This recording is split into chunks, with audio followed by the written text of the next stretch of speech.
Welcome again. Now we begin tonight with some cherry news, and that's the suspended two-week warning strike by the staff, or rather academic staff union of universities, ASUU. The strike, which commenced on October the 13th, was called off by the president of ASUU, Professor Chris Piwuna, who noted that recent interventions by the Yayale Ahmed-led committee and the deputy president of the Senate, Benjamin Kalu, has led to the union's reconsideration of its position. ASUU has now given the federal government 1 month to address its demands, urging it to prioritize the 2009 agreement, pay all outstanding salaries and earned allowances owed lecturers, among other demands. Suspend the warning strike to reciprocate the overwhelming support of Nigerians. In addition, NEC resolved that a 1-month window should be given to government to conclude the ongoing negotiations of the 2009 FGN ASUU discussions and fully address other outstanding issues. NEC hopes that the government will take advantage of this opportunity to seamlessly resolve all the issues in order to guarantee industrial harmony and ensure stability of our academic calendar. Joseph Ushie is a professor of English at the University of Uyo and a former secretary of ASUU, University of Uyo chapter. He joins me now to speak to the federal government ASUU row. Thank you very much, Prof, for joining us tonight. Indeed. Now, Professor, a lot has been happening over the years since 2009. There have been strikes on and off. We've seen this pattern before. What should we expect in the event that the 1-month ultimatum given to the federal government elapses without any tangible response? Maximus, for having me here, and let me truly thank all Nigerians who have seen the need to urge governments to do the right thing. To address the question, let me raise one, before I address your question, let me raise one thing.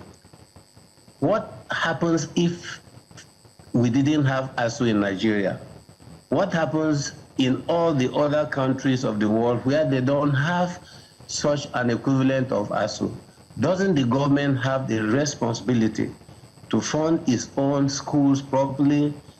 The schools established by is for the good of the citizens. I think that that's a responsibility of the government. So ASUU is essentially helping the government, helping Nigerians to ensure that the schools are in good condition. Now, the issue, the question you raised is this. I would rather ask, what would Nigerians do if the federal government continues to renege on its responsibility to first provide some living wage for lecturers? Because as we all know, at the moment, first-class graduates, second-class uppers don't stay back. They leave either to other sectors of the economy or to other lands where they may not even be as needed as they are in this country.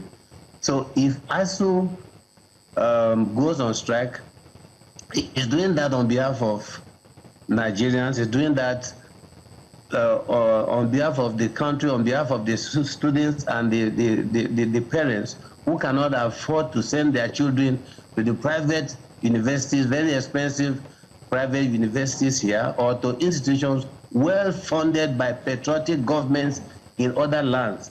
Now, the idea of strike. We'll now return to our previous conversation on the ASUU FG strike, which was called off by ASUU.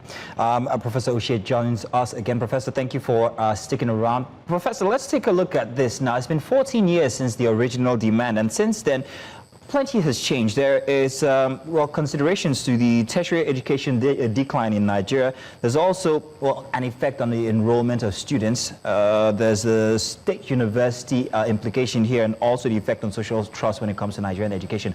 But given that the government of the day is not the author of the said 2009 agreement, would you consider a review or modification of the document if the current government demands it or suggests it? Yeah, thank you very much once more, Mazinus, for that. ASUU is not a dictatorial organization. ASUU believes in dialogue, ASUU believes in negotiation, but ASUU believes essentially that the force of argument should supersede. Now, the issue, however, is that the tampering with the document must also have a timeline. It must have a framework.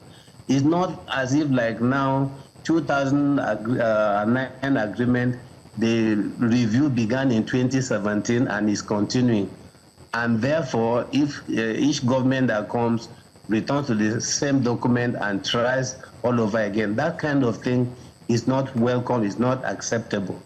But if within the framework of what we have on ground, government says, well, this is what we can do, ASUU would listen. But don't forget too that in the same manner that we are talking of a review, ASUU can also argue for an upward review, because if you take even 2017 till date, so much has happened. The inflation has come in. So ASUU actually should be the one saying, let us review upward the document that we had, because if it had been done in 2017, the value would have been higher. So when we talk of review, it shouldn't just be thought of as a one-way thing. ASUU can also say, look, let us look at the realities on ground. And while we are not holding the present government entirely responsible for everything, because this has lasted, as you rightly said, 14 years, but we expect this government to do better than any other, given its promises, that there wouldn't be strikes. So we expect a lot more from this. We expect a lot. Well, Professor, I don't know about that. The non-combative stance of ASUU seems to be, a bit, but we'll wait and see, and we hope for the best. Thank you very much, Professor Ushie, for joining us tonight.